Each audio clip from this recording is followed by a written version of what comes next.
Today, I'm here with one of my clients. I will be sharing all the exercises that I've passed on to him and recommend implementing in his life. Yes, it's weird. Yes, it's wacky.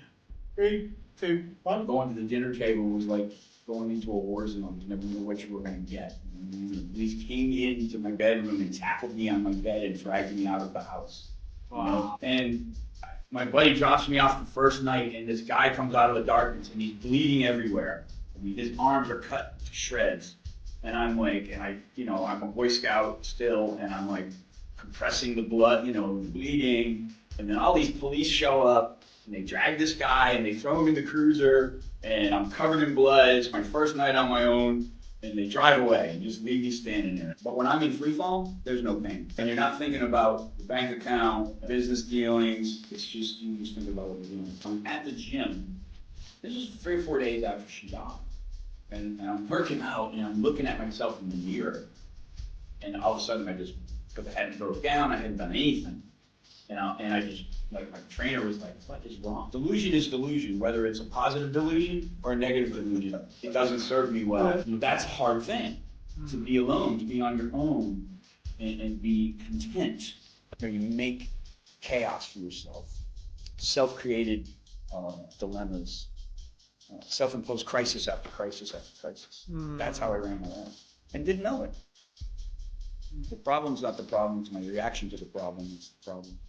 But I was dominated by a mind that just ran amok. Why are we the worst to the people closest to us?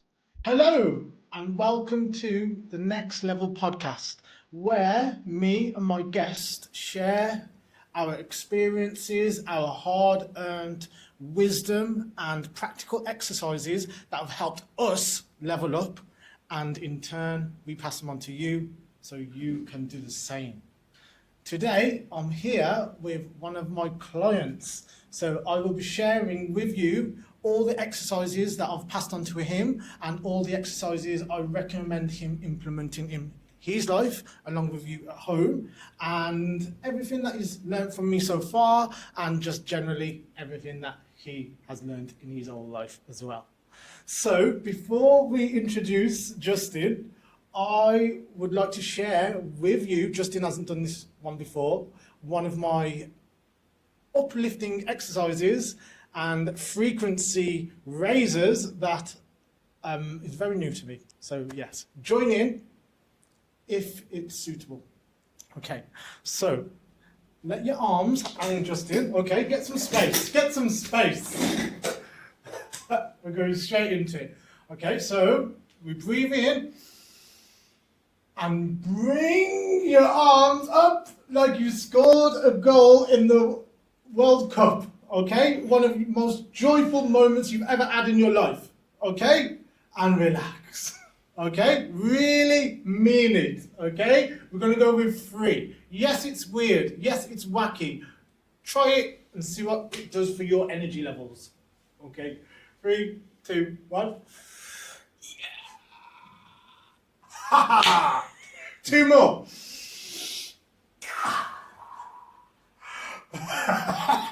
It's like skydiving. Yeah. And 3. Yes! Thank you. If you took part of that, wherever you are, I rate you. Thank you. Hope that's uplifted you, whatever you're going through in life. Okay, you want to start? Okay, Justin, over to you. Tell me about yourself, what you do. Go for it. Kick it up. Okay, well, my name is Justin Sylvia. I am from the United States and arrived here in Pattaya in November and met Gaz here soon after. I'm a professional skydiver. I own a skydiving school, the Chattanooga Skydiving Company, just outside of Chattanooga, Tennessee. And been jumping out of airplanes for 40 years, teaching people, filming all over the world. 40. Yes. 40 years. Wow. A little over 13,000 total parachute jumps. Yeah, so it's been an exciting life, not one quite spelled out societarily. Yeah. Bland? No? Yeah. What's Anything that? but bland. Yes. So, Look forward to you hearing. know, it's been a good life. You know, ups and downs like everybody else, and struggles, and Brilliant. great high life moments. Great. Okay, so share with me, right from the bat, some of your most challenging life obstacles, and then we'll unpack them throughout. Well, you know, coming up, my father was kind of a rough and tumble guy, and was kind of verbally and physically abusive, although I love my dad to death. You know, he was just mimicking what he was taught somewhere along the line, and I don't know too much about that. But I feel like that infected me with a how to run your life in a fight or flight mode. And obviously, that's been the biggest detriment of my life, because you cannot function in society. You can't keep jobs. You need gobs of alcohol and other substances to cope when you're running your life on that kind of a operating system. I equate it to like a computer OS, and it's just in fight or flight mode. You're either running from dinosaurs or trying to kill them. Oh, okay. And you're surrounded by dinosaurs. When you say rough and tumble, give us more information on what you mean by that. Oh, you know, he was an 82nd Airborne guy, and he was a skydiver too. I like to say when sex was safe and skydiving was dangerous, he was you know, jumping with old military surplus gear and inventing the sport that I enjoy today, that I run as a business. Oh, okay. Basically, these guys, the pioneers in the early 60s, when it was becoming a commercial endeavor. You know, a lot of drinking. It was the 60s, you know, Camelot, the Kennedys, that whole worldview, you know, prior to Vietnam and those kind of things. And, you know, you know, I grew up in a middle-class family. We had a nice house, cars in the garage, that kind of thing. But, you know, it was pretty violent. And, you know, I used to liken going to the dinner table was like going into a war zone. You never knew what you were going to get. You know what I mean? Sounds very forceful. Yeah, it was loud, and yeah, so. Yeah. So was there any sort of like influence in like speaking and communicating in a civil manner, or was it just all force? You know, it's kind of weird, you know, to the public. My father was, you know, a really amicable guy, but, you know, behind the doors of the house, he was kind of a tyrant. Oh, okay. You know, and a lot of it didn't make sense. You know, it makes sense now because, you know, I was trapped in a brain that was in fight or flight mode, and that's how I was running my life. And it makes sense, some of his behaviors now, you know, now that I know about how my operating system was. Yeah, from knowing what he's gone through, same as you sort of thing. Yeah, because I would react the same irrational way that he did. And until I found out about it, I continued to do that. I wasn't until 53 that I started to realize that my brain was, you know, there's a guy that says you don't have the power to not say the things you say or do the things you're going to do. And you don't even know, because this is just normal to you. Total unawareness, total Right. unconsciousness. I mean, you're going through life swinging a baseball bat. That's what you're doing. Yeah. And that's the way it is. So, was there any spark in your father's life? I don't know if he's here. No, is he still here? No. No. Okay. Do you remember any spark or switch in his life and an awakening that you got? Oh wow, he's awoken and he's improved and. No, he pretty much remained the same way till he died. You know, he slowed down. You know, and we had many talks. You know, as a teenager, I was estranged. I moved out of the house when I was 16. I had been on probation. It was funny, the other day I was remembering that I had some marijuana in my room, and he found it and called the police, and the police came into my bedroom and tackled me on my bed and dragged me out of the house. Wow. You know, and I was just remembering this at the beach the other day going, wow, you know, and I got on probation from that. And I can remember the probation officer sitting me down. She goes, you know, if you get in trouble again, you'll be you'll be prosecuted as an adult soon. And I'm like, well, when does that happen? And I'm like, that means I don't have to come here anymore? And I can move out of the house? And I'm like, boom. As soon as I turned whatever, I think it was 16 in Massachusetts, I moved out of the damn house. Wow. And was like, see you later. Oh, I got an apartment and, and I'd already been kicked out of school, so, or asked to leave. Why? Well, apparently being drunk and high at school every day, they kind of frown upon that. Just a little. Yeah, it was I don't know. I could have been a doctor except for the 9th grade. But, hey, that's the way it was. So I got a job in a machine shop, and I learned a trade, and I got my GED before my class graduated, and, I was down the road doing Justin things, And, I got an apartment. I'll never forget, I moved into this apartment. It's a rooming house, It's got a bed and a shower, and I think I got a keg of beer floating in the tub, and my buddy drops me off the first night, and this guy comes out of the darkness, and he's bleeding everywhere. I mean, his arms are cut to shreds, and I'm like, I'm a Boy Scout still, and I'm like compressing the blood, the bleeding, and then all these police show up, and they drag this guy, and they throw him in the cruiser, and I'm covered in blood. It's my first night on my own, and they drive away and just leave me standing there, and I'm like, what the hell just happened, And the next day I followed the blood trail, and he had fallen through a plate glass window on a storefront. And he was probably drunk, Or robbery. Yeah. Okay. Who knows? No, I think he was just drunk. And, it was just like, oh, this is my first night out by myself, Let's go back into when you was getting expelled from school and they didn't want you in school. What are some of the most memorable moments that you remember going through in school while you said you was drinking and smoking? Yeah, I don't know, it was my only social outlet because I had been in trouble and I was confined, my parents wouldn't let me out of the house. And this was their plan to keep me on like a permanent grounding, so I wasn't allowed to go anywhere except to school. So school was my social outlet, and of course I partied at school. And it was a different era. I mean, my school was an open-air drug market. You could buy whatever you wanted, LSD. Really? Oh, yeah. And at 13, 14? Yeah. So who was serving you then? Huh? Who was the dealers? The other kids, me. There you go. Lovely. There you go. I was pretty much doing the same as well. Not pretty much, I was doing the same. I used to roll up an ounce of weed into like 50 or 55 joints and sell them for $1 a piece at school, And how much was he buying the ounce for?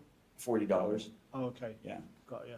Yeah. And so you make a few bucks and do that.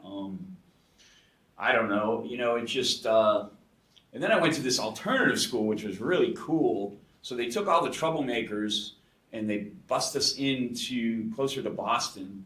And there was about half a dozen kids from every school around there, all the other troublemakers. Yeah. And it was all these troublemaker hippie teachers. Okay. And they were trying to create this utopic society. We went out and lived in the woods for a while, and I was taking algebra and passing all these courses was great. But again, they didn't want us smoking weed, and I got caught smoking weed so many times. They just said you got to go. And then I went back to the regular school, and of course at that point they were just like they were fed up with me. So, and I'd already started working weekends in the machine shop. So I just went full time on that and got my own apartment.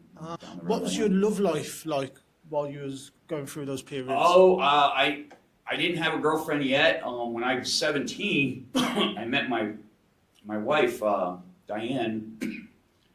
Excuse me. And we started.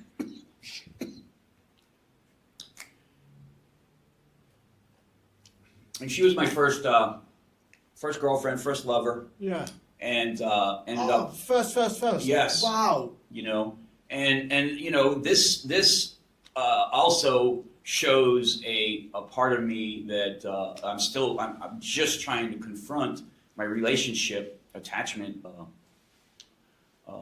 issues. Basically, it's what time can you move in? We just had the first dinner, so let's get married. You know what I mean? That's kind of my. And I stayed with her for 38 years, and we had 2 kids, and but we we really didn't have much in common. I'm a professional skydiver running around, and she's like a homebody that doesn't like change or any of those things. So, you wake up 38 years later and you're sober now, and it's just like, you're not creating the chaos that they're used to. There's all kinds of dynamics in there that led to our divorce. How did you get together? We met in a friend of mine's basement. He had a little garage band, and Okay. I met her there the first night. Garage band. Yeah. Cool, yeah, man. yeah. How many people? Goose's Cellar. Really? Goose's Never Cellar. ever heard anyone say that to me. It was a garage band. half a dozen of us there. Okay. Ah. Yeah. So it's just like a Neighborhood kids. Interesting, man. Yep. So Interesting. that's how we met. Okay, so while we're talking about it, explain to me the feeling of, did you love her? Oh yes. And you was in love with her? Yeah, I still love her. Yeah, beautiful. Yeah. Explain to me the feeling and share the feeling with the world. Like, what's it like to fall in love and be in love with someone? Well, my modeling for a relationship, I liken it to, I used to listen to Karen Carpenter in my basement, Okay. and she's a dark-haired brunette singer, and a Playboy magazine. So you take the combination of that, and you come up with your first girlfriend. And when you see her, my girlfriend was dark-haired, very, very pleasant-looking, Okay. very beautiful young girl, and boom, that was it. That was my modeling. So, Okay. what does a teenage boy have? What, how do you know what love is? You don't, Well, sometimes your parents will give you insight. Did your parents give you any sort of insight, or No. anyone? No. Oh, And I only had their relationship to model. yeah. And Well, that's it. Yeah. they were in tune. I was pretty much the same. They would beat me co-equally. Okay. What do you mean? They're pretty hands-on. Okay. Let's put it that way, hands-on. And they were together. I mean, they backed each other up. That's one modeling, and then you're coming along and you discover a Playboy magazine, and you envision, you're longing for this a relationship. You're 14, 15, 16, and and then the first girl comes along, it's like boom, check, done, box checked. And we stayed together for a long time. And a lot of people thought, wow, because who stays with their first girlfriend? Not many. What do you feel kept you both together throughout Codependence. a long time? Okay, yeah. Yeah. Again, it's unhealthy relationship, but fear. Attachment. Yes. Yeah. Yes. And she endured a lot of abuse. I turned into my father, of course. Verbally abusive, physically abusive to my children, abusing alcohol and drugs, and taught her how to do that, which did not serve us well. And when I got sober and she didn't, that was a big fork in the road. Oh, okay. Yeah, when I was 53. So, and it was a few years after that we got divorced. And yeah, so it's just the way life is. I'm sure they'll come around. I've always here to help her. My youngest son is also, they live together. So and I don't delve into their personal lives, but I'm always here, ready to help if they reach out, and they have over the years, but it just hasn't worked out yet. What's the relationship with them two like? We talk occasionally, and No, with your wife and son. Them both. I really don't. It's not for me to judge. Yeah. I don't know, and I don't want to talk about that. Okay. That's their thing. Yeah, totally understand. Okay, so share with us about like substance abuse and Yeah, about that. Yeah, I never really met a drug I didn't like. Got into the cocaine, you know, and I think, I think about cocaine and go, wow, because I could have drank beer for years Yeah. and been fine. Yeah. But cocaine just accelerated everything. And I can remember being in my 20s, my late 20s, and like just blaming my parents, and things weren't going well. And I was, abusing large amounts of cocaine, and and then there was a point where all of a sudden I said, well, I can't keep blaming them because these are the mistakes I'm making now. Using it, you're taking Yes. it, you're making Yeah. the main decision, key decision, Right. and putting it in your system. I remember just going, being like, I'll show them. Self-sabotage. Exactly. And then going, oh, what's the point in blaming them? This is my deal now. This is Yeah. all on me now. This is not. So, there's years of that. And I always went, tried to get sober. I went into rehab several times, off and on.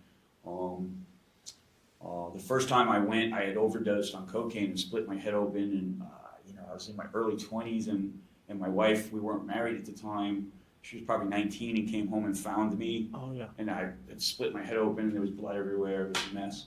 And I went to rehab that night, and then for years, that was really good cocaine, okay, that day.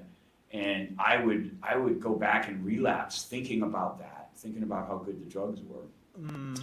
And after 53, when I got sober, when I heard somebody speak and they would talk about cocaine, sometimes it would trigger me. Yeah. And so one day, my wife and I were standing in the Walmart, and we're looking at one of these heaters that I had fell and split my head open on. It's one of those little oil-filled heaters you move around and plug in the wall. And I go, oh, remember we used to have one of them? And she goes, yeah, I remember, and storms off across the Walmart, And I'm like, and it kind of came back to me, and I'm like, so I started going to my meetings and talking to my sponsor about it, and I'm really upset, and I'm working through, this whole thing, and it dawned on me the selfishness of me thinking about how good the drugs were versus me thinking about what was it like for a 19-year-old girl to come home and find her significant other in that condition. What was that like? Mm. And when that inspirational thought came to my mind, it freed me from the obsession that I had suffered from for years, thinking about how good the drugs were. How old was he then? I was 53. Wow. And how old was you when that happened, when you split your head? In my 20s. In my 20s, yeah. Wow. So it took you like 30 years to wake up, basically. Yeah. And I went home, because my wife and I weren't living together, and and this was days of just being distraught through this episode. And what it is, it worked me through the steps. You've got your character defect, and then you making it up to the person, and ninth step. And I went and told her, I said, hey, I'm so sorry that I never thought about what was it like for you. Yeah. And she looked at me and she said, what the fuck are you talking about? So that's what I was going to ask you earlier on. Did you ever apologize for your behavior? Yes. Then? Yeah. Or, no, it takes years, and sometimes you can't. Yeah. No, but you said sorry at the time. I did for that. Yeah. But it relieved me of the burden. And it's really selfish. Yeah. But it's just getting you back in the good books, but then later on, you just carry on. Here's the other thing, is what you remember. See, a lot of people go to make amends. And then what you remember the situation, now you've been thinking about it for 10, 15 years, right? Mm-hmm. And your awfulizer has turned it into this giant rock, a bag of shit you've been carrying around for years. Yeah. So you go to the person, and 9 times out of 10, you go, hey, I'm sorry I did this. And they go, what are you talking about? Because they don't remember it the way you remember it. And you've been looking at, what we talked about earlier about the dark-colored glasses. Yeah. So let's say, oh, you said this to me and I said that to you. The next day I'm going, well, he said this. That son of a bitch. And then 2 days later I'm going, we said this and he said that. Right? Yeah. And the story changes, right? And it gets worse. And then 10 years later, what is the truth? But why do you feel it took you 30 years? Oh, I don't know. I just wasn't ready. I'm talking about things that happen spiritually. I didn't go out mechanically and try to fix these things. these things happen to me, and as a result of the way it's, you know, you can do the 12 steps of Alcoholics Anonymous mechanically, but I'm not a mechanical guy. I can't do that. This has to happen to me in a spiritual way, and what the end result is to relieve you of the burden. Yeah, but it seems like all that pain that you went through all over those 30, 35 years wasn't enough for you to go, No. Right, you preferred the cocaine and substance abuse and that life rather than... I preferred it, I just wasn't ready. Yes.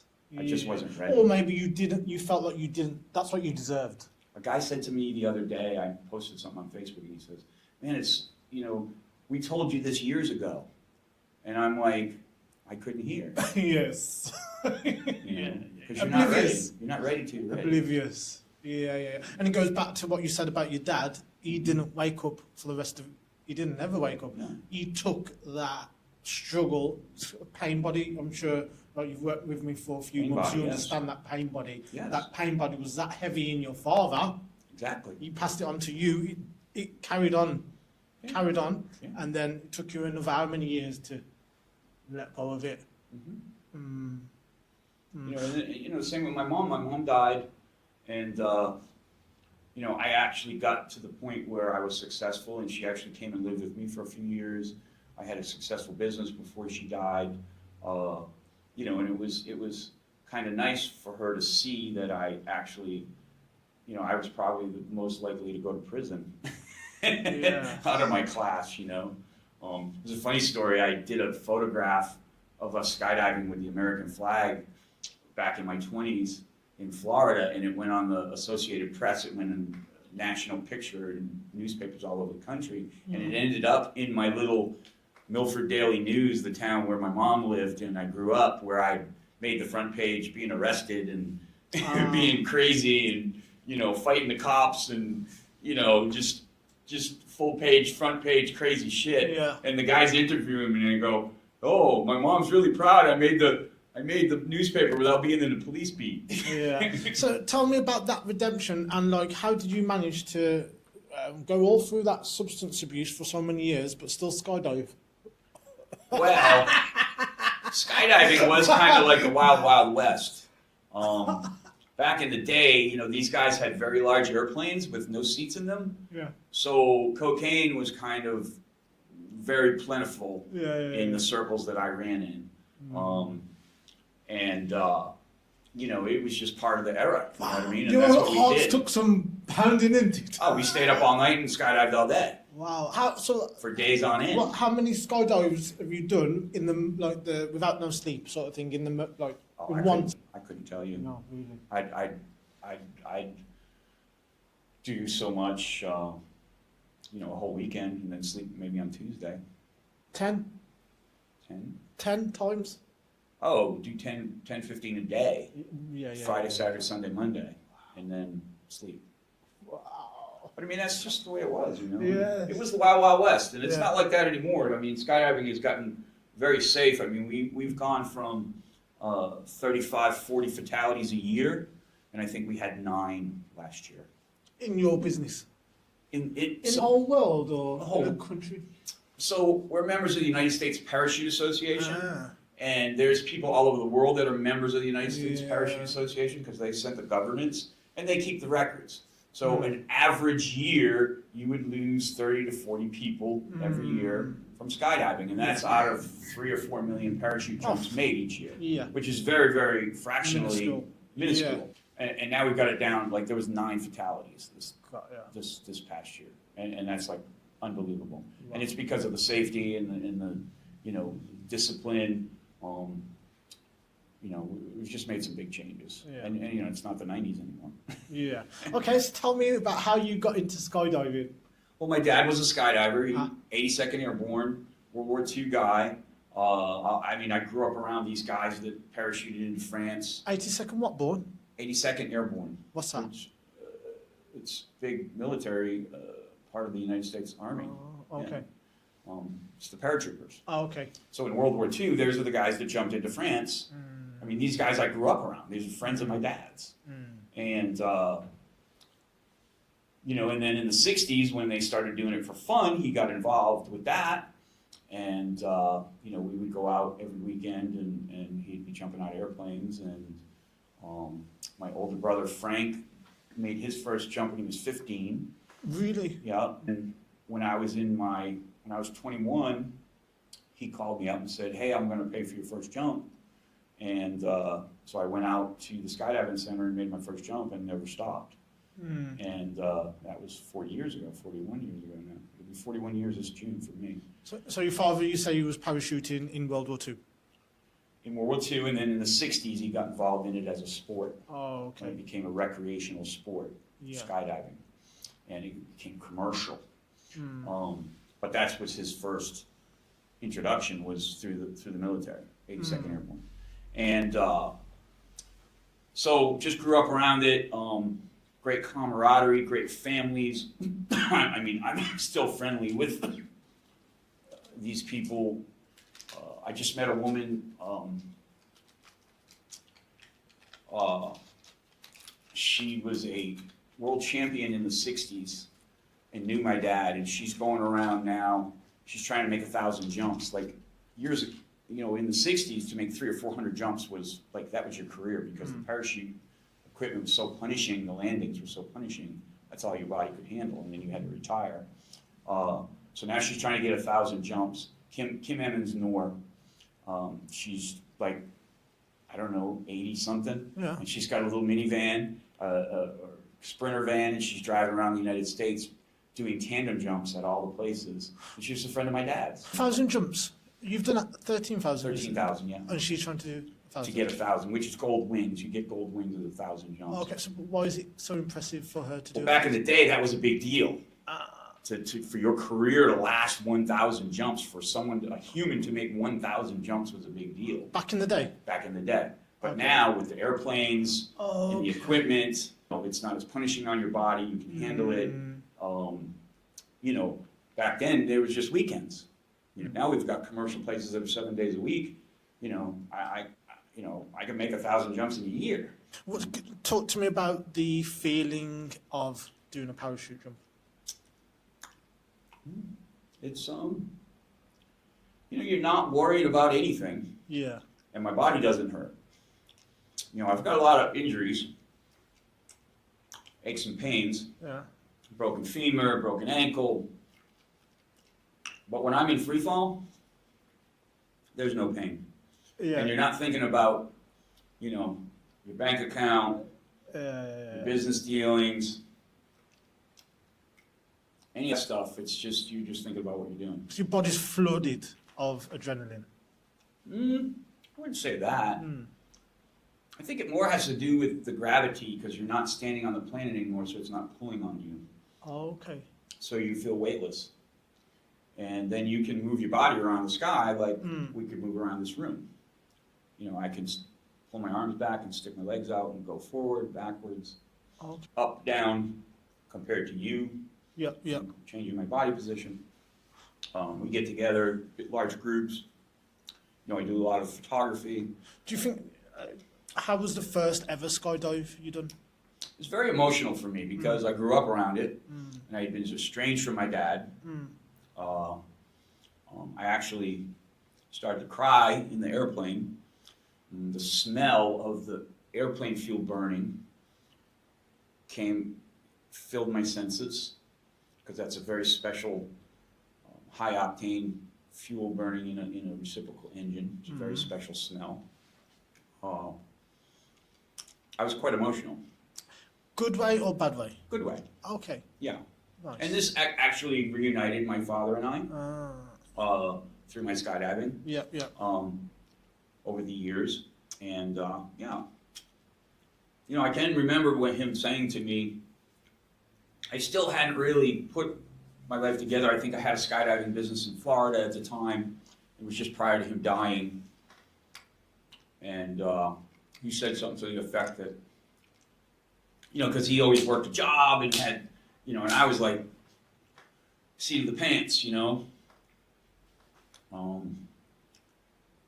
He worked for Chrysler Corporation for a long, long time, and retired with a pension and all that. Like, he's trying to retire, and my little sister's still in high school.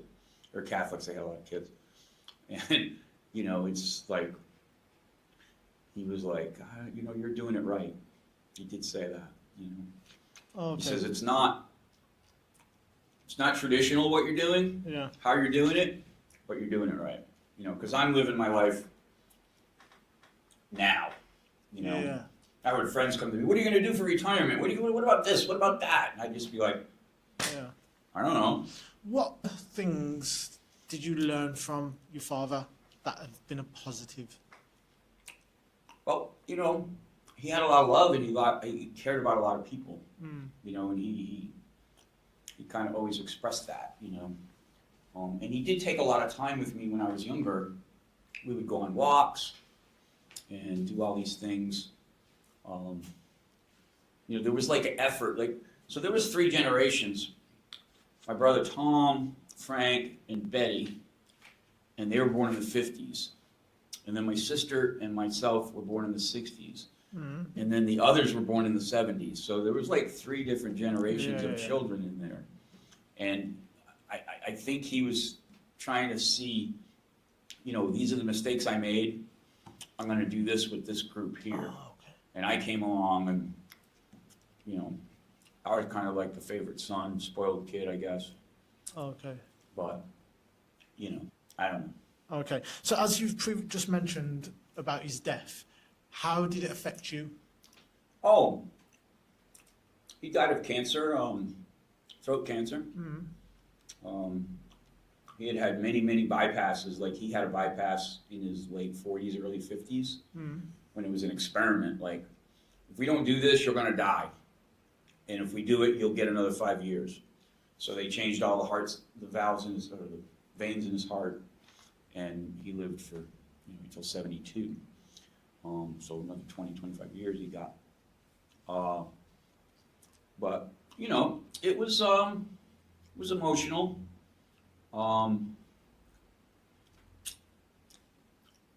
was still drinking at the time, but I had taken time off to go and, you know, spend with him on his deathbed, and my aunt was there taking care of him, his sister, and she was a nurse. You know, there was one thing where we had to change his bed, and I had to pick him up, and he was just like a small child. The cancer had, you know, ate his body. And I picked him up and held him, and it kind of brought back, must be like when he picked me up as a small child. Okay. You know, it was a good moment for me, you know. And then I just laid him back down there. And he died a few days later. So like after he's passed away, did you get any feeling of like a stronger appreciation for your life? Or did you like sort of like go the other way and sort of like maybe like try and escape from the pain and turn more to substance abuse? I didn't do any of that. I just went back to work. And, Okay. you know, Oh, right. I had a business at the time, delivering bread. I had a bread route Oh, okay.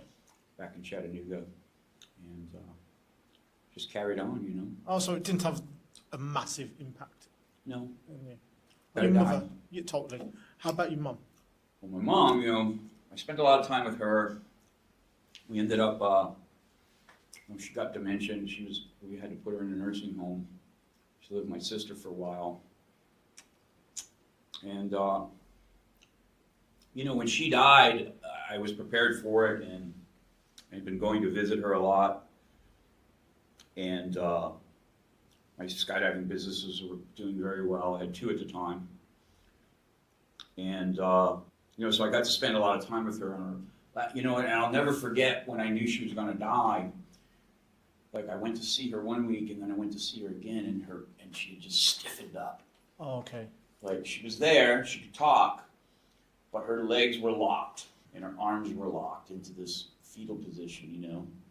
And I'm like, oh, this is the death prattle, you know what I mean? Oh, yeah. And we got her into a wheelchair, and I took her outside to sit on the deck, you know, watch the birds, and just talk.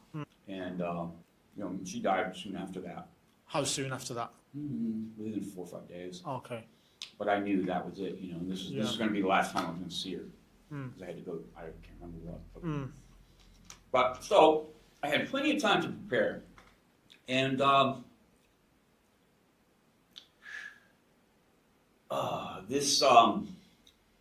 when she died, and, you know, I was accepting, so I'm at the gym. This was 3 or 4 days after she died. And I'm working out, and I'm looking at myself in the mirror. And all of a sudden, because I hadn't broke down, I hadn't done anything. And I just, like, my trainer was like, what is wrong? You know, I just started bellowing, you know.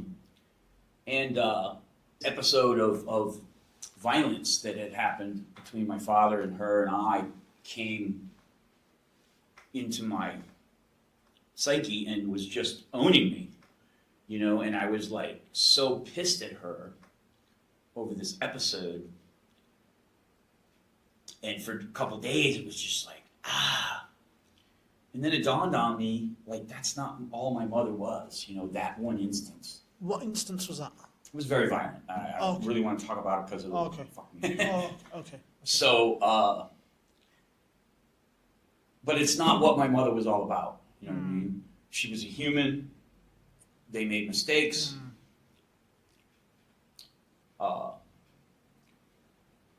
So. Do you mind sharing what the reason was? Not that what did she done, but what was the reason? What was you doing?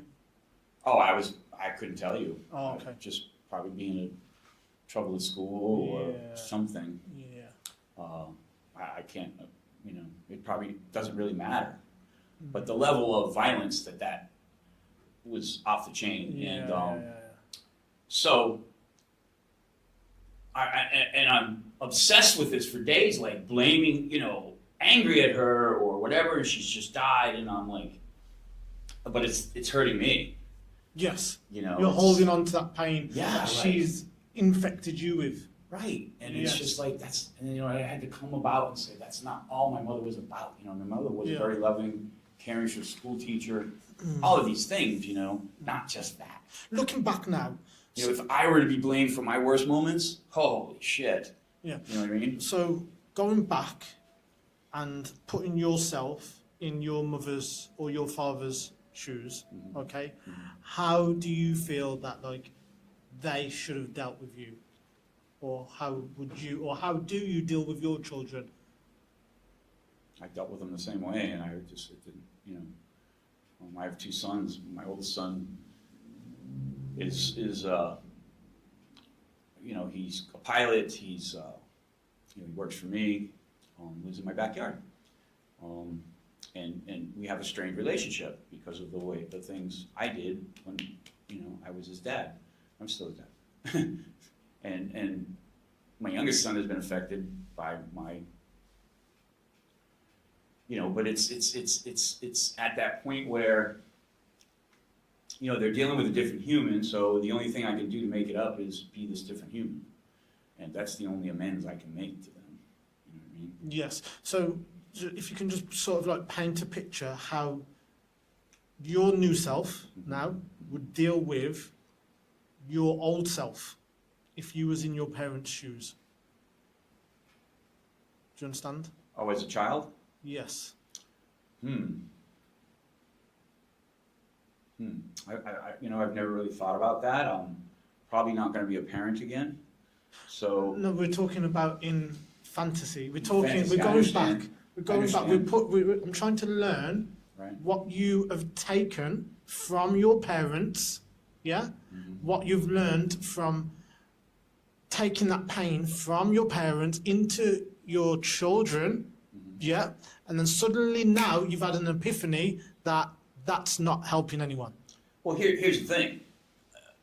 The whole thing is to not live your life the way you did, and then that's going to affect everything in your whole life. You know what I mean? You're not going to make just a change for your children or this. You're making the whole change, which affects everything. So you know, you'd be more patient. You'd be more forgiving. You know, I'm not. So I liken myself to a reactor, right? You say this, I react immediately. It's I'm flaming it down. Yes. That's how I was. Now we're talking. Okay. Yes. Now I'm not that person anymore. We're getting there. You know, I had my wife and I, we were living together back again just before we divorced, and we had some squabbles, and we had been going to counseling, and there was an event that came up. We're going to go to counseling, and I woke up that morning, we're going to go that day, and she's pacing in the bedroom, and she just yells, "I'm not fucking going." And I'm laying there half awake, aware that she's pacing, and where she just said, and I just said, in my mind, I said, okay, I'll just go myself. And I went back to sleep. And maybe 30 minutes later, I woke again, and I was aware of her pacing, and okay, I'll go. And right then, I had realized that I had a rewiring of my brain, because my old response would have been to jump out of bed and say, you'll go if I have to drag you by the hair. Yes. Right? And in that instant, when I woke up the second time, I realized two things. I'm not the reactor anymore. And I had been wondering if my brain was going to rewire, and it did. And the other thing was, sometimes if I just keep my mouth shut, the problems solve themselves. Yes, you're not pouring fuel on the fire. Yes. That pain body, we spoke about this, you probably... You're not trying to fix anything. Her pain body was trying to feed yours. Yes. It was feeding. Normally, you would feed her back, and then it would have all gone up. Right. And the cycle would continue. And this but goes that day, to you had an epiphany, and something clicked and said, well, previously, it's not been working. What I've been doing previously, going at each other, so no problem, I'm going to do this for myself. Well, the thing was that I didn't even have to think to not respond. I didn't have to tell myself, don't respond. Because up until that point, I had been doing that mechanically. I was getting in stressful situations, and I was wondering if my brain would rewire, or I was going to have to go through the rest of my life saying, no, don't respond to this, Yeah, it was a battle. It was right. a battle. And in that moment, after I woke up the second time, I went, wow, there's been a rewiring. That's an epiphany moment. Yeah. Massive. What other epiphany moments have you had in your... How old are you now, Justin? I'm 63. I just turned 63 2 days ago. Lovely. Happy birthday for the other day. Yes. Glad you're here. I appreciate you coming, man. And I appreciate you being so open and unloading for the sake of everyone else's self-development, man. Beautiful. Right. Okay, so share with me some of your other epiphany moments you've had. So I'm at the beach the other day, and it dawned on me that, most of my life I looked through things through dark-colored glasses, right? First of all, you sent me something about how we remember the past, okay? And how we remember the past is wrong. And earlier we were talking about making amends to people, and you telling yourself the story over 10, 15, 20 years, and you go to apologize to somebody, and they go, what are you talking about? Because, again, the way you remember the story, and for me, I'm looking at it through dark-colored glasses. My awfulizer is making it worse. Every time I tell myself the story, I make it a little worse. So 20 years later, you're carrying this burden, right? So that's how I ran my life, dark-colored glasses. Everything was to be railed against. It was negative.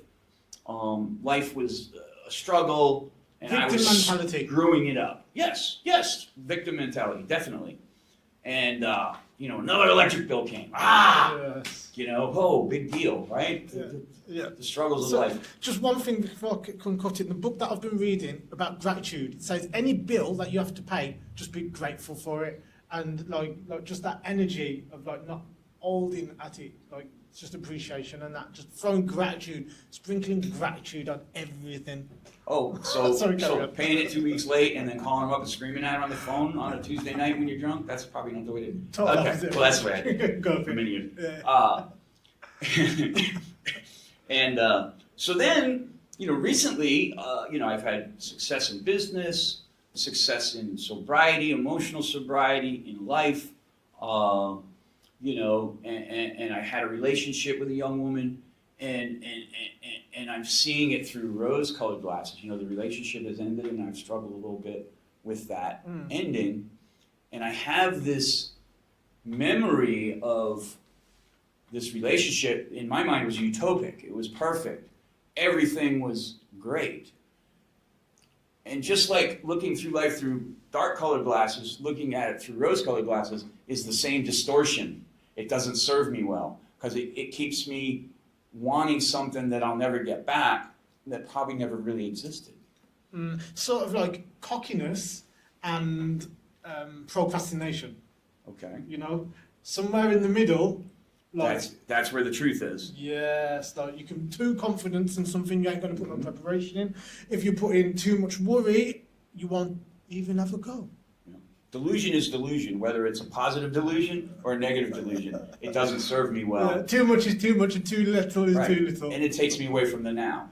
Yeah. You know, I just spent 2 wonderful days at Koh Samui. Wow, just living in the now. You know, laying in this giant king-size bed that's just sucking me in and resting me, and then just going out on the beach, and then wandering around the island, going on these hikes. It was just phenomenal. Beautiful. I mean, living in the now. Share with me, because we've known each other, like you said, for about 2-3 months, has it About been? 90 days. Yeah. So go through like how you was, your mindset before you see me, because I know you was drinking still. Yes. And then to, like you just said, where you are now. So I had 8.5 years of sobriety. I started living with that girl. So this is 10 years. So, I don't know. She moved in. Again, an unhealthy attachment. You know, we're just going for a date, and I moved her into my house. Right. Yeah. So 8.5 years you didn't drink. Yes. Okay, got you. Yes. And So towards the tail end of that relationship, I had a knee surgery. I had a new knee put in, and I was taking the pharmaceuticals as instructed. And I'd been going to another 12-step group, Adult Children of Alcoholics Anonymous, and Dysfunctional Families, and they talk about emotional sobriety, and I was living in emotional sobriety and working where I'm not the reactor. And I started to believe that there's a lot of people in that group that drink that don't have drinking problems. okay. You know, so we went on vacation one day, and I had a couple drinks. And, I drank a little bit, and then she decided to leave, which had nothing to do with my drink or anything. It was just time for her to go. She wanted to go do young girl things, which is great. Moved to New York City, and then I got a resentment, and I started drinking out of resentment of her leaving me. Okay, how long ago was this? This was just last summer. Okay. And I dealt with that a little bit. There was some really bad binge drinking and drugging at that resentment. But most of it was just a little bit of drinking. Didn't get crazy. And I kept going to my emotional sobriety meetings. I didn't go to AA anymore. But then I got to Pattaya. And what goes on in Pattaya? It's drinking and sex, nonstop. A lot of that. Right? And I got here and I'm drinking every day and it's not working. So what do I need? I need something stronger. Right? This is what I'm thinking. And then I'm like, wait a second, I've been here before. I've done this before. So I found an AA group, and AA in Pattaya is off the chain. I mean, there's guys here, the minimum sobriety time is like 30 or 40 years. Most of the guys that are here. Really? Yeah, very, very strong AA here. So I went in and picked up a white chip and stopped drinking again, and met you, and we hit the gym, and we started working on the mental shit. Again, God puts these people in my life, at the right moment, at the right time. But you've had to go searching. I You did. put these people I did. there, but you had to go hunting and finding them. Yeah. And you've had to want to develop. Right. You with me? Yeah. That And, stuff. my drinking, I just, it doesn't serve me well. I was fat, my joints hurt.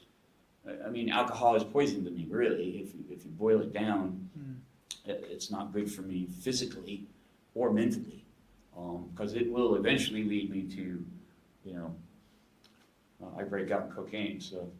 Yeah. So, what's the difference in, like you abusing substances and abusing your body, yeah, to the you now. What's the mindset switch?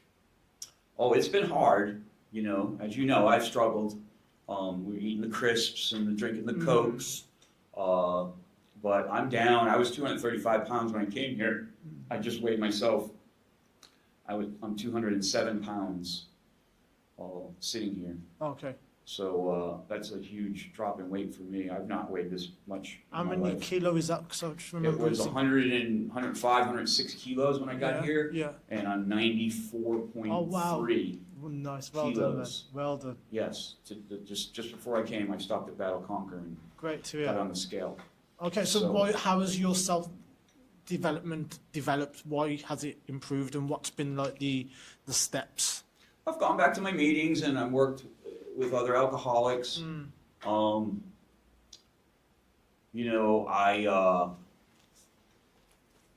I've just recontinued the path where I was, and fortunately I didn't get crazy out of control. Again, it was a jumping off point. I got here, what am I going to do? I mean, this isn't not working. You know, there's a bar every 10 feet with beautiful girls waving at you everywhere. Yeah, It's you just tried like, to escape. it's totally unfulfilling. It's totally empty, you know? So I got a routine. That's what I did when I met you. Yes. Go to the gym every day, go to 3 AA meetings a day, back home, meditation, prayer, starting my morning off correctly, ending the evening correctly, a routine, you know? And I just, coming back from Koh Samui, my routine was interrupted. And just this morning, I'm feeling a little off kilter. You know, I've been traveling with a woman. She's been staying at my house.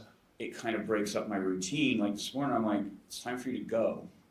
You know, in my mind, it's like, you know, not in a bad way, like I want you to go, but it's just breaking up my routine that I developed, that I've been really working on, being alone. You know, that's a hard thing, to be alone, to be on your own, and be content. And to do the things for yourself, to help yourself. Exactly. So at the end of the night, then you bring another human in, Yeah. and it takes your mind off of that. Like, how can I make you happy? Or how can I, you know, things like that. time and devote myself. You know, and this morning they read the Step 11 prayer where it's about almost being Christ-like, doing things for other people, getting this thing, you know, and I railed at it because I did that shit. Like at my house right now, I have people. I set up a campground. I took in alcoholics to give them jobs. I took in people that, you know, their skydiving career is over because they've abused themselves, you know, through the drug use and the alcohol use like we talked about in the 90s. And, you know, they've got no place to go. There's no retirement plan in skydiving. So I set up this utopia for people to come and live. Yeah. And it's not served me well. You know, and you don't do that to get service, but I don't know. I railed at it this morning at an AA meeting because they read it and they were like, oh, yeah, like, oh, do all these things, you know. Yeah. Make a business that makes smiles, right? Because it says in there, you know, take the burdens from people, give them joy, right? Why didn't it serve you? I don't know. Okay. I don't know.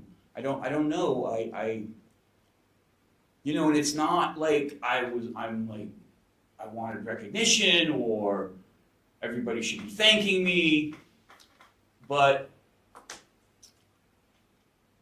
you know, the relationships that, you know, when I helped these people, they didn't leave. And a lot of that has to do with their alcoholism, you know. I never left a job thanking them, you know what I mean? They escorted me off the property pretty much, generally. Oh, okay. So, you know, and you got to put it in perspective, you know. But it's like, oh, step 11 prayer, just do these things and everything will be great. And it's like, I didn't experience that, you know what I mean? And it's, again, not that I want recognition but it's what's going on. You know, now I'm going to go home and I'm going to dissolve myself of all this stuff. I've decided to get rid of my business and come and move to Thailand. Yeah. Congratulations. So this summer, this is my goal. I'm going to sell my airplanes and my business and move on. Okay, while we're talking... Go to the next thing. So while we're talking about it, why? Why? Why have you decided to vacate USA and live in Thailand? Well, I don't know if you watched the news lately, but A little bit. America's a little changed right now. And that's one aspect of it. But, for me, I felt a big change in me, and what I want to do with the rest of my life. And the vibe here is just so nice. I've lost my wallet twice. Oh, really? In the past month. And it comes back to me with more freaking money in it. Okay? I mean, the people are so nice and so kind, and it really causes me to check myself, because if I want to turn into that farang and start screaming at people, the old Justin, it's just that much more aware. I mean, I'm so grateful for the people. They're so kind and loving, and it just makes me want to be a better human. You know what I mean? And you go into places and you see this white guy screaming at people, and it's just like, wow, look at me. That was me 30 years ago. That was me 20 years ago. Yeah. 10 years ago. And it just can make me a better human. You know what I mean? To be here in this culture. It's just very, very, very nice. Are there any philosophies that you'd like to pass down to your old self watching this? You with me? Or someone that just hasn't gone through those awakening moments to appreciate life, have respect for others, and just don't have that love in their heart? Is there anything that you just to chill out? I mean, I think people worry about things. Like, I look at this culture, what's average 1,500 baht a week? It's like they don't 10 worry. to 15,000 a month. It's kind of like when people used to look at me and go, "What are you going to do when it's time for retirement?" You know what I mean? I'm living in a van in the parking lot at the drop zone all summer, drinking beer and jumping out of airplanes, right? Yeah. No plan. No worry, but there was a lot of worry in myself. I couldn't even enjoy those moments. So the thing is to just chill out and relax, not worry about the shit. I got to tell you, I had this episode while I was out using last year. I did some ketamine. Oh, yeah. Which I'd never done. Never. And I made this video in my late 20s skydiving with Elvis. It was a comedy video, and I was dressed up like Elvis skydiving. And I snorted that line, and the guy played the video from YouTube. It's on YouTube. Yeah. And my 20-year-old self came out of the screen and sat next to me and had a conversation. Like, I'm tripping on this ketamine, right? And it's like, and my younger self is going, all that worrying you were doing, all that stuff, wasn't it a waste of time? And I was like, wow. And I'm having this epiphanic moment, and then it wears off, and immediately the drug addict goes, I need more of that, right? And I went like this, and I was going to do more, and I went, hold on. And I said to myself, I will never experience what I just experienced. Never again. I will try and chase it like the first time I did cocaine, right? And I got up from the party, and I said, fellas, I've had enough tonight. I'll see you later. And I never did ketamine again. But, and they use that in therapy. Ketamine, they're using it in drug addict therapy and stuff like that, in a therapeutic situation. I was not in a therapeutic situation, but, it brought me to the drug addict person. Like, I want more now, right? But I didn't. I said, oh, wait a second, because it'll just turn a monster on that wants more, And then the epiphanic, just having a conversation with your younger self was so, like, I think about it now and go, wow, So again, if I didn't worry about shit so much when I was younger, my life would have been a whole lot easier. You make chaos for yourself, self-created dilemmas, self-imposed crisis after crisis after crisis. That's how I ran my life and didn't know it. So how I love to explain it is you can either be Mr. Problem or Mr. Solution. Right, yeah. So it sounds like all those years that you was looking for the escape, You was just trying to like drown the problem instead of like, right, this is not helping me. What's the solution? Another phrase I coined recently, in the last 10 years, is the problem's not the problem, it's my reaction to the problem that's the problem. Yeah, how are you dealing with it? Lovely. And it used to be, Yeah. flamethrower, that'll fix it. Yeah. So after you sell your business, Justin, what's the plans? I don't know, move here full time. There could be some skydiving opportunities here, or I may just travel back and forth. I have a beautiful Sprinter van that I can just go anywhere in the States with. It's all decked out Okay, with nice. a bed and AC and all that. Yeah. As a skydiver, I can go anywhere and get a job. Teaching people to skydive, doing tandem jumps. So, again, my life, I never really had a specific plan. Okay. Drifting. And it'll That's be what the devil okay. calls that, drifting. Yeah. And to create a plan, it's going to be this, and this, right? Does it ever work out that way, the way you plan it? There's more chance in it happening that way if you do have that plan, though. Yeah, you got to have a direction. But see, people that you don't know, like I didn't know I was going to meet you 90 days ago, right? I couldn't have planned that, right? Well, So part there of you you go. did plan because you planned to better yourself. Yes. You with me? So you put your body in the position where the potential you could find meet someone. you. Yes, exactly. Yes, And you see me working out for, that's the guy I want to talk So to. I have a direction, how it's going to unfold quite yet. Yeah. I mean, I've got some inroads and some inklings, Yeah. and not to stress out about it, not to like force it. You force a plan, like forcing a mule up a ladder. It doesn't, you become frustrated because it's not happening. So it'll happen. I hear you. What are some of the key attributes that builds a successful life?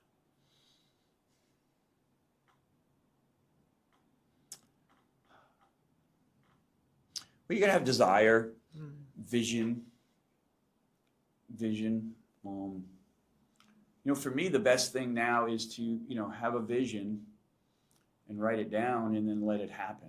You know what I mean? Kind of step out of the way. You can throw a rock into the water and the ripples go out.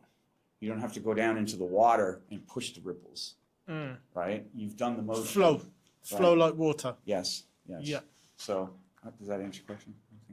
Yeah. I hear you. Okay, so what one attribute do you feel that your younger version was lacking in? Patience, and the ability to not be a reactor. Yeah. I just was like a wrecking ball. I had vision. Yeah.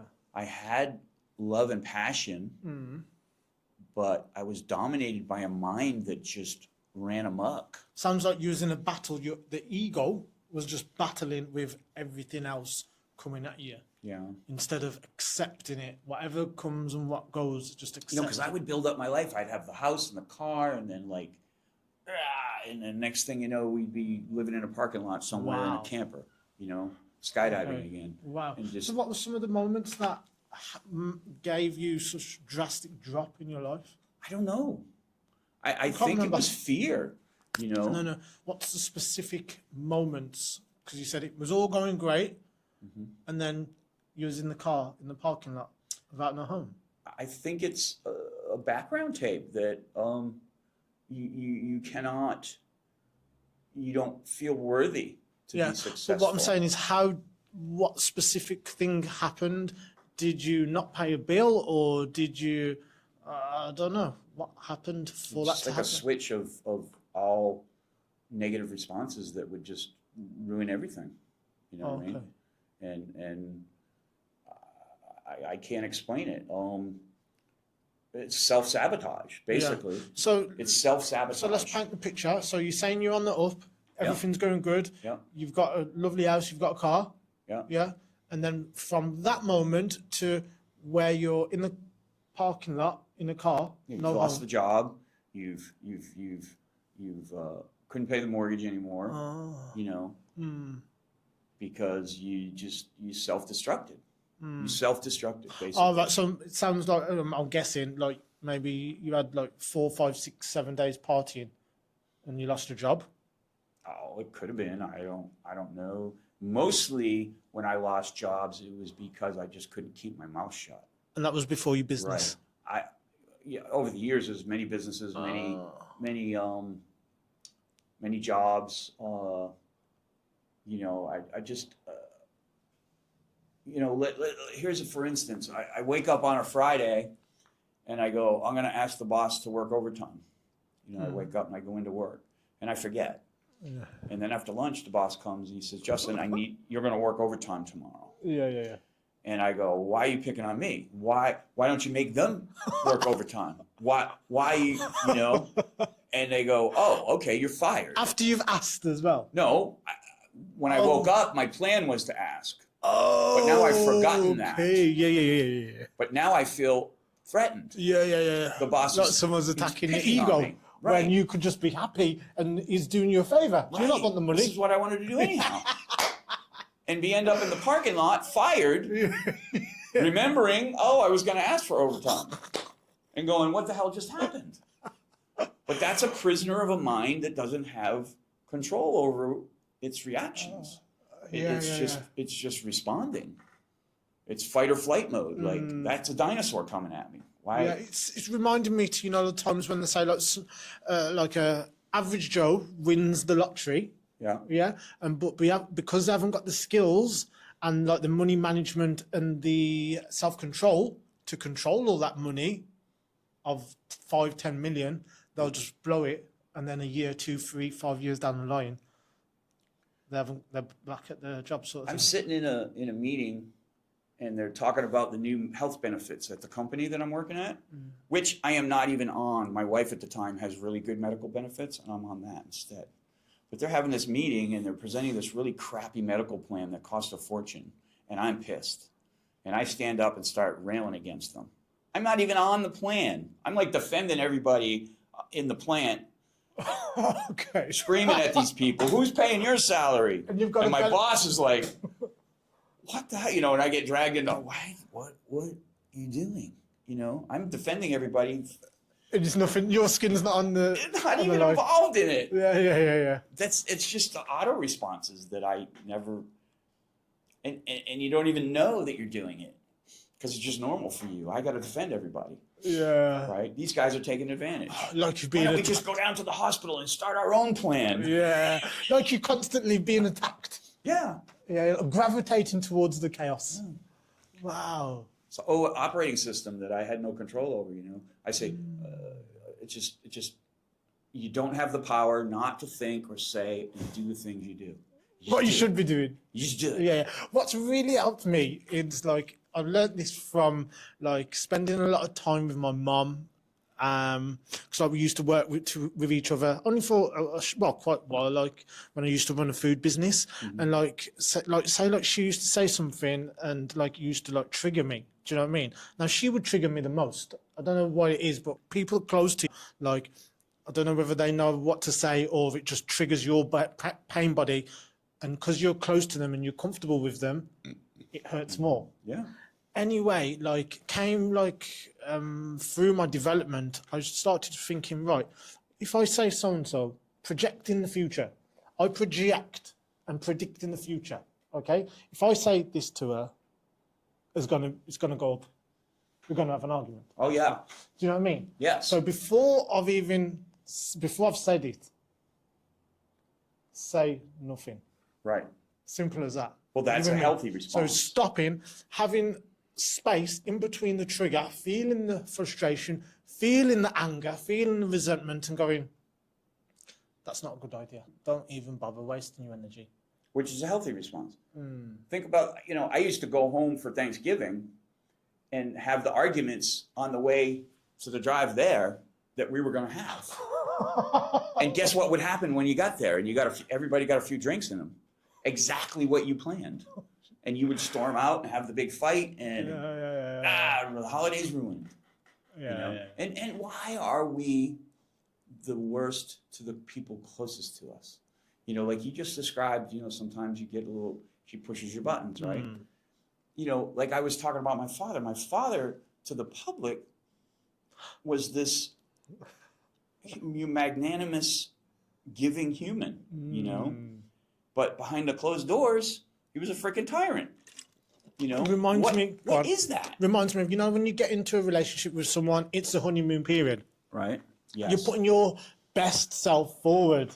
You know what I mean? Right. You're basically fabricating your true self. You with me? Yeah. But once you've spent time with them and you've got comfortable and you start farting your in real, the same room. Your real self, you're in the door. You're through the door. Yeah. And your true self starts to come out, doesn't it? Yeah. Yeah. Yes, indeed. You get to that, you get fart in front of each other. You pick your nose in front of them. What the things Yeah, your true self, your real self starts to come out. Right. Yeah. So it's about being your authentic. But why do we treat those closest to us the worst? Because we have so much more opportunity to be the nicest to those folks. Yeah. And we don't. It just like escapes us. Yeah. Well, now looking back at it, now that was our old self. Right. We've had awakenings to realize that now. Yeah. You with me? Yes. We've had to go through all that pain and that development to go, right, that's not serving me. Like, these are the people that and I'm treating them like the people, like my worst enemy. Right. You know what I mean? How does that make me feel? So I'll tell you a story, like one of the worst moments of my life. I split up with a partner, and like, I won't give you the whole story, but she was out like with her friends, and like I couldn't get into our home because I've like moved out, and I said like, I'm gonna break in, like, do you know what I mean? So I broke in, and like I sent a picture. I said, get back here right now, or I'm gonna cut your clothes up. I'm saying this to you, I'll share this with you right now, because I'm totally a different person now. Like, do you know what I mean? And I'm reliving the moment now. And like, it was like the most painful thing to someone that I deeply loved. Yeah. Do you know what I mean? And I cut up about 20-30% of her clothes. Do you know what I mean? Yeah. And like, I felt disgusting. Honestly, I'm reliving it now, and I'm glad I do relive it, because like, it reminds me of the person that I was, that I can be, and to remind myself that, like, not to be that person ever again. Right. You with me? And I share this with you so it will minimize the chances of you doing it, like you following through with stuff that like hurts the people that you love, hurts you. Yeah. You with me? And it sticks with you. That pain sticks with you, and it stuck with me that much that I've been obsessed for the last 10 years to develop myself, so that doesn't happen again. Yes. You with me? Yeah. So I've looked at that and harnessed it to become a positive. And where's our mental faculties when we're in that kind of a moment where that makes sense? My ego couldn't accept that I cheated on her. Yeah. I cheated on her, so I was in the wrong, okay? And so I said, I've been honest with her, I've been cheating on you for the past few days, like, it's not working, I'm moving out. I've left the key, left out, okay? And then there's still an opportunity for us to resolve it. You with me? Yeah. But I went out partying as well as she did, and then I've come back, noticed that my mind's gone, who's she with? So, do you know, she was just with her friends. Yeah. Regardless, anyway, that I've effed up. So, like, just take it and just let her come back if or when she wants to come. Instead, forced it on her. Do you know what I mean? And I put her into a corner that, like, it was very, very, very hard for her to ever forgive me, sort of thing. Do you know what I mean? Yeah. Well, we go through life, we learn, we make mistakes. That's the thing, though. We have to learn. If we don't learn, that, like, it's just a wasted experience. That was not a wasted experience for me because I've learned from it. You're with me? And I've took a lot of wisdom with me. So I appreciate it. I look at it, and instead of going, "Oh, why did I do that?" Like, a bit of me is glad that I've done that because it's built me into the character that I am now. You with me? Yeah. I couldn't say that if I didn't learn from it, and I was still that old person. You with me? So all the troubles and obstacles you're going through in life, welcome them, accept them, and ask yourself always, how can I develop from this? How can I improve? And just simply learn and grow from the choices and decisions you're going through. Yeah, the epiphanies, I realize how I've programmed people to respond to me through, violent actions or, being loud and aggressive. Forceful. And some people that I've known for 20 years, they'll come to me and a moment will come into our relationship where there's some stress.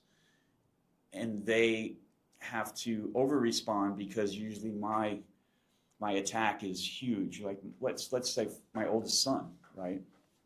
And that's even a closer relationship, right? And I have to now be really patient because he doesn't hear, because we're doing business together. He's flying my airplane, and I'm like, hey, let's do this, let's do that, as the business owner. But he hears the critical dad. Oh, okay. And he responds back from the criticized child, and that doesn't work in a business relationship. But I have to remember that I've programmed him to respond this way with my overreactions. I had a friend of mine, he climbing out of the airplane and he forgot to buckle his helmet. And I'm sitting there by the door getting ready to jump with a customer. I'm strapped to a tandem. And when you fly over, you only have a certain period where you got to drop everybody so they land at the airport. Yeah. And he's the first out. So he climbs out, he climbs back in, he's messing with his helmet, and I'm looking at him. And this is when I was practicing what we talked about earlier about that don't overreact. Yeah. Because literally my brain is going, get the hell out, get out now, And I'm telling, that's what my body wants to do. And my mind is going, it's okay, calm down, it's okay, calm down, right? And he's like this close to me, like closer than you and I are right now. And he's like buckling his helmet. Yeah. And normally my old response would have been, boom, I would have just kicked him right out the door. Oh, that was recently? This is probably 8 years ago. Okay, got you. Okay? And when I was going through my change. Okay. And I was mechanically suppressing my reactions. Okay? And we get down, and he's telling everybody, you should have seen Justin. He was flipping out. I forgot to buckle my helmet. And I'm thinking to myself, really? Is that what I was exuding? Was that what people were seeing? Did I actually yell? Because I'm not believing, because I thought I just sat there calmly, because I was mechanically telling myself, be calm, be calm, be calm. It's okay, it's okay. Because it was okay. And so later that evening, he's telling the story all day long, like I was flipping out and yelling and screaming. Go on. And he plays the video, because he's got a video camera on his helmet this whole time. Yeah. And it shows me just sitting there calmly. So why did he say that? Because I programmed him over years, because I used to be that explosive nut. That's what his experience was. Oh, right. And it was a lie. Oh, right. So we program people. He was fantasizing it. Yes. Yeah. Yes. And I was actually changing. He was like, I'm sorry that I thought that. Because it was right on the video that I was sitting there calmly. So we program people. They expect the chaos. Yeah. Like, after repeated like my ex-wife, when I got sober and started to change, there was no chaos, She would create the chaos. And I was not into that anymore. Yeah. I didn't want to live in that. Like you were saying earlier, jump out of bed. Well, it sounds like she did come round a little bit because she went to the meeting, didn't she? But then that was it. I introduced her to... like I introduced her to drugs, I introduced her to the program. Yeah, but that was it. She didn't follow through with it. And that's not something you can do for somebody else. Yeah, I'm with you. Justin, it's been an absolute pleasure. Let's have a couple of minutes meditation. That definitely worked, didn't it? Yeah, we'll wind it down now. We'll just have a couple of minutes meditation to round off the podcast. Let me get one of these. Get comfortable with where you are. Appreciate the fact that we have the courage to sit here and share our hard-earned wisdom, our experiences, our insight with the world. Give thanks to it. It takes courage. Give thanks to the fact that we woke up today. Give thanks to whoever is watching this right now. Thank you. Appreciate your breath. Appreciate your body. Appreciate technology. Appreciate everything that you value in your life. And take 3 deep breaths in through your nose. Inhale all of the higher vibrations and exhale all of the higher vibrations into your environment.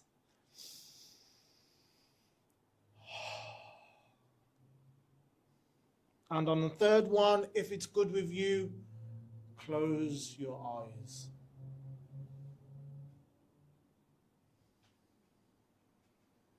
Feel the energy in your hands.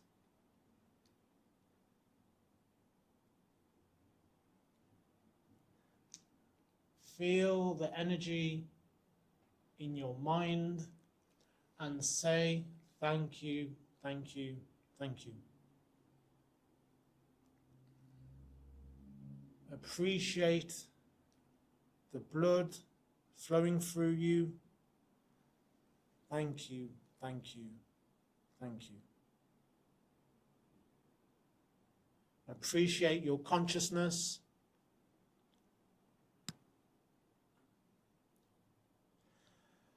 Appreciate all of the people that care for you.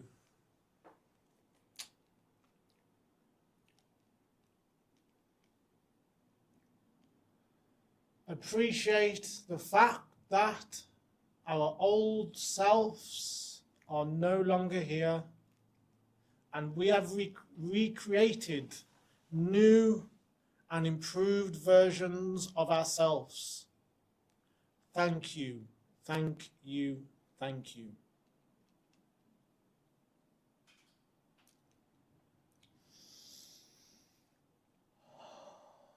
Relax your mind, relax your body.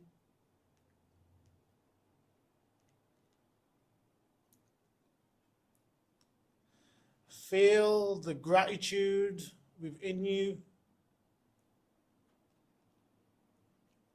raising. Feel the love in you raising. Feel your enthusiasm for life raising.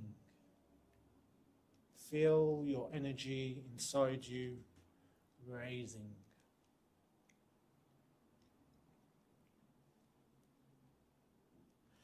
Give yourself thanks for taking this time out of your day to watch this podcast, to take in the hard-earned wisdom from us both, our life lessons and exercises and philosophies that have helped us. Thank you.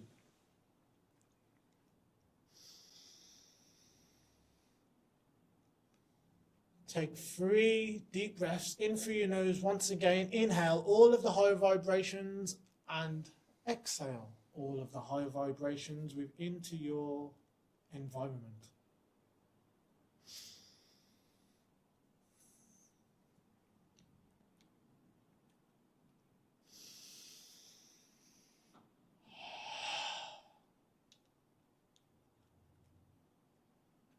And as always, to finish, bring your hands to cover your eyes, and in your own time, blink your eyes open to reveal the beautiful world we live in.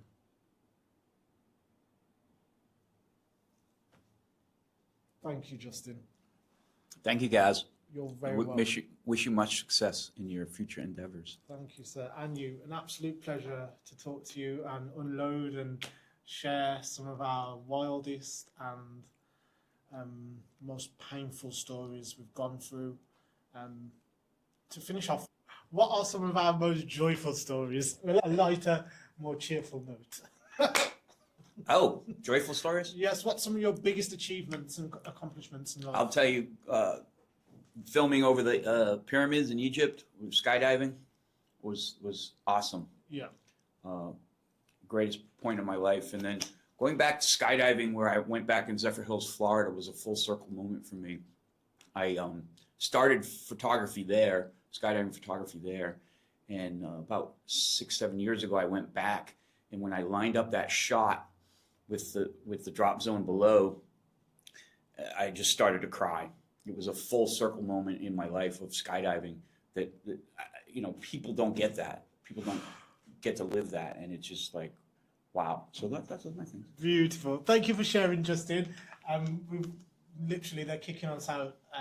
So we will finish right there, and Justin will be joining me once again on a 3 or 4 person podcast very soon. So stand by for that. Okay. And thank you for viewing. Please, if you've watched it all the podcast, hit the like button. Let me know what really resonated with you. Subscribe, and if you want to support the channel and me, buy me a coffee. If you're interested in mentoring with me, drop me a message. And if there's any other questions you have, drop them in the comment section. Thank you for watching and taking in the content. Much love, and continue to level up. Peace. Thank you.